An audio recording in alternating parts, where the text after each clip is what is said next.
Hey guys, it is April from Getting Hooked With It. I wanted to do a little haul for you. This is what I bought so far in June. I don't know if there will be more in June.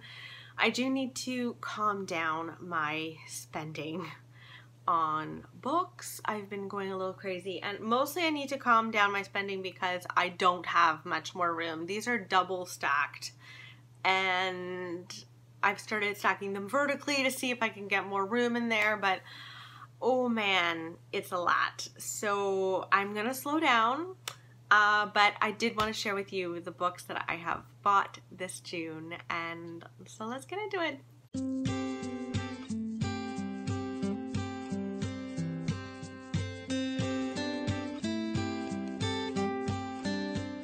Okay, so I should start with the books that I was sent by publishers. I always get such amazing books from publishers, and I'm so appreciative of it. The first book is The Burning Chambers by Kate Moss. Now, I received this from Pan Macmillan, and I am so excited about this book. Simon from Savage Reads recently read this and like tore through this, and this is like kind of a gothic romance kind of vibes because it's got like secret passageways and it's historical fiction. Now I am going to read the back for you because this is complicated. I think it's set in a few different timelines and a few different places, so bear with me. France, 1562. As the wars of religion begin to take hold, a courageous Catholic woman and a passionate Huguenot believer find themselves united in possession of a priceless relic and set upon a quest to uncover a long-buried secret hidden in the haunting Chateau de Puivert in foothills of the Pyrenees. Carcassonne. 19-year-old Minou Joubert receives an anonymous letter at her father's bookshop. Sealed with a distinctive family crest, it contains just 5 words. She knows that you live. But before Minou can decipher the mysterious message, a chance encounter with a young Huguenot convert, Pierre Redon, changes her destiny forever. For Pierre has a dangerous mission of his own, and he will need Minou's help if he is to get out of La Cité alive, Toulouse. As the religious divide deepens in the Midi and old friends become enemies, Minou and Pierre both find themselves trapped in Toulouse, facing new dangers as the sectarian tension ignite across the city. The battle lines are drawn in blood and the conspiracy darkens further. I know that I'm pronouncing all of those names wrong and all of those places wrong, and I'm so sorry, but I just don't know, and I'm even Canadian and I should know French, but I just don't. But this sounds just so good, and Simon just went on and on about how much he loved it. Now this is huge. Oh, I'm even scared to look at the page number. It's nearly 600 pages, like very, very close. Okay, that's better than I thought. And you know, the actual font is okay. So I am so excited to read this. I can imagine myself reading this in like August when I'm starting to feel like, oh, I don't mind if, you know, the fall approaches, because I like to read these kinds of books in the fall. It's just got so much mystery and historical fiction, and it just, yes. Okay, I went on and on about that one for long enough. I also received Tin Man by Sarah Winman, and I have to say, I think this is officially the most beautiful book that I have on my shelves. This is so stunning. Tin Man is a very short book. This one is just over 200 pages, and this is about Ellis and Michael. They're 12 years old when they become friends. The friendship grows into more. Now, years later, I believe Ellis marries a woman named Annie, and Michael is nowhere in sight, which leads to the question, what happened in the years between? This has gotten so much buzz. This first came out in Britain, and so everyone over the pond was reading this last year, and this was on like so many people's best books of 2017, and I was very jealous because it wasn't here yet. And here it is. It's in my hands. Thank you so much to Penguin Random House Canada for sending this my way.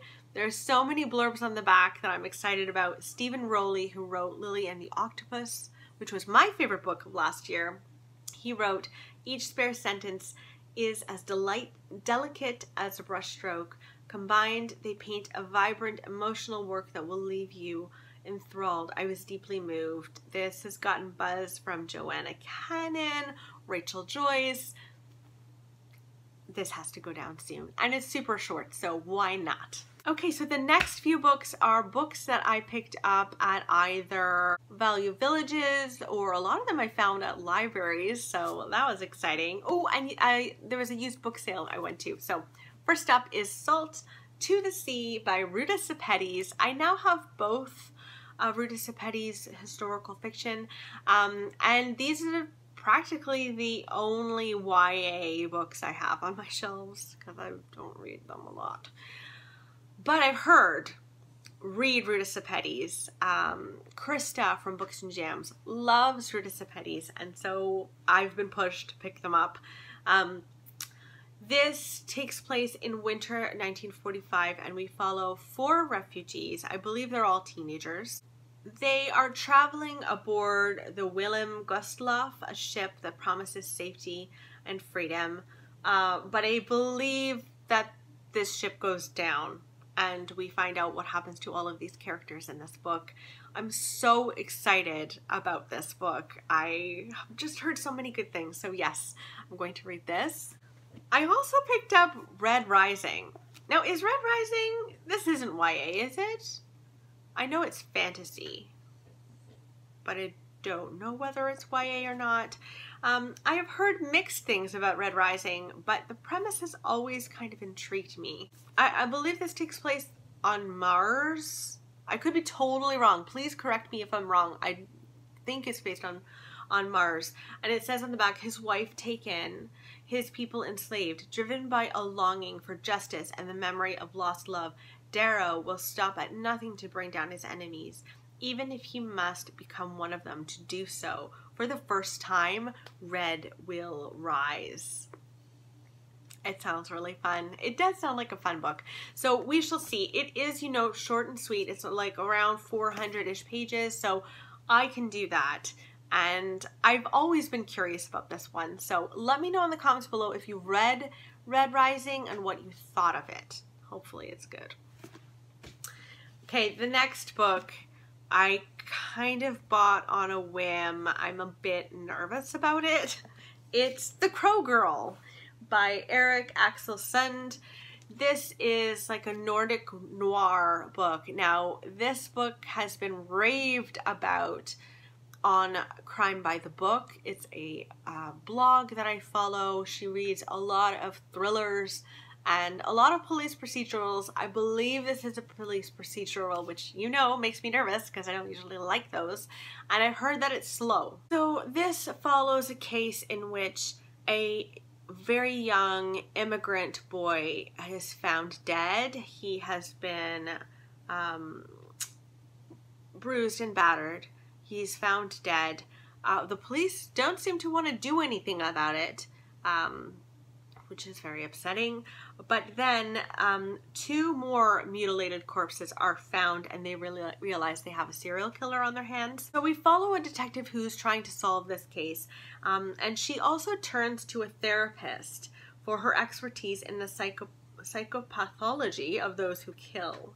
And those 2 women's lives intermix. I'm really excited that it's from a female perspective. There aren't a lot of female detectives that I've known in crime fiction, but I don't read a lot of it. So again, let me know in the comments below. Maybe I'm totally off.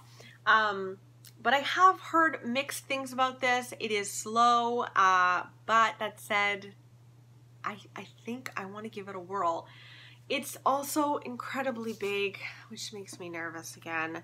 It's nearly 800 pages. Wish me luck.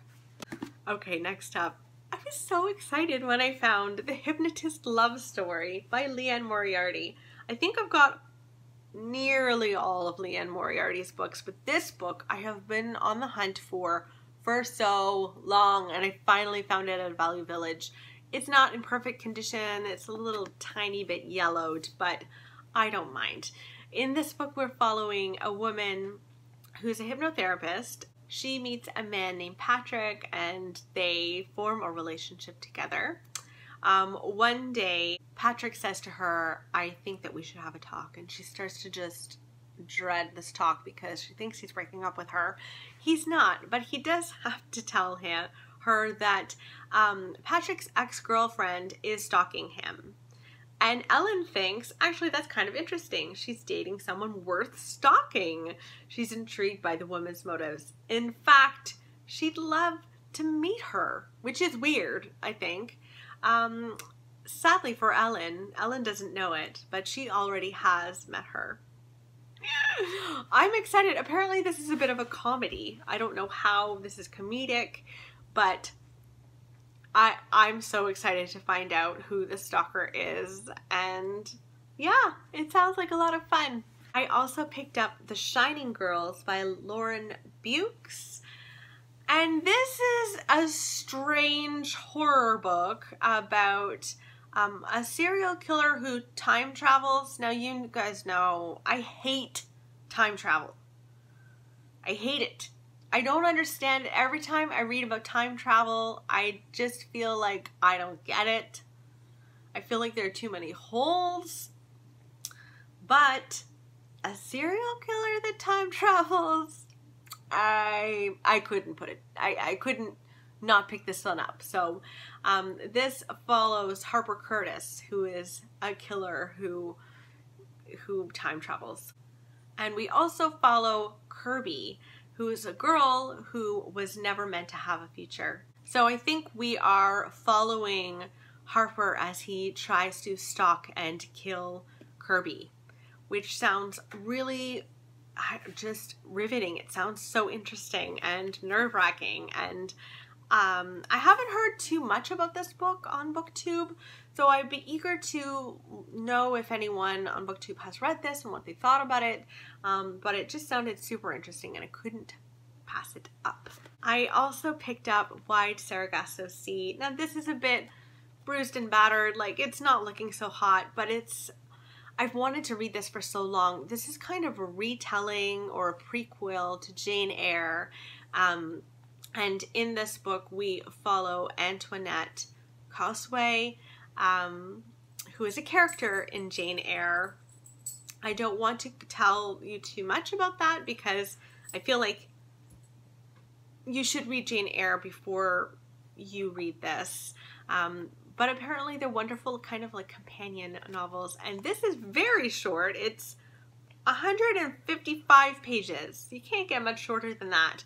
I'm so excited to read this. So I picked up that one. I also got Out by Natsuo Kirino. I have heard some really good stuff about Out. This is set in Japan, set in Tokyo, and we follow a young mother who works the night shift. Sadly, she has an abusive husband. One day, she can't take it anymore, and she strangles him, and she relies on the help of her coworkers to dispose the body and cover up the crime. I want to know if they get away with it or not. I'm already rooting for them, which is not right. I know that it's not right to root for killers and people who break the law. But I'm so excited to find out what happens to this group of people and if they can get away with it or not. So, yes. Finally, oh no, not finally, I picked up Ghostly, which is a collection of ghost stories. I thought this one would be nice for the Halloween period. So we've got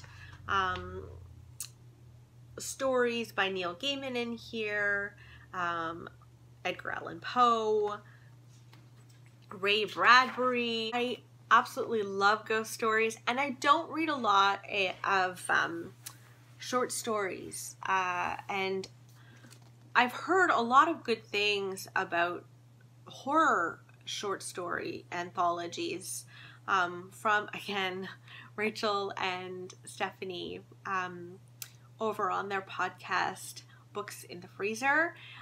They've mentioned a few. I don't think this was one of the ones that they mentioned, but it kind of sparked my interest in picking up some short story anthologies that are horror related. So fingers crossed. I think this is a beautiful cover. It's very, very beautiful. So I'm glad I picked that one up. And then finally, you know how much I've loved Ian Reid's work. I read Foe just recently. I'm Thinking of Ending Things was my favorite thriller of last year. And I didn't know, but he also has written some nonfiction, kind of like memoirs of his life. And this is The Truth About Luck: What I Learned on My Road Trip with Grandma. I think this is meant to be really funny, and that's vastly different from the work that I've read by him. And I'm just super excited to meet him and his grandma and their relationship. So yes, those are all of the books that I have picked up so far this June. Let me know in the comments below if you've picked up any good books this June, and I will talk with you soon. Okay, bye guys!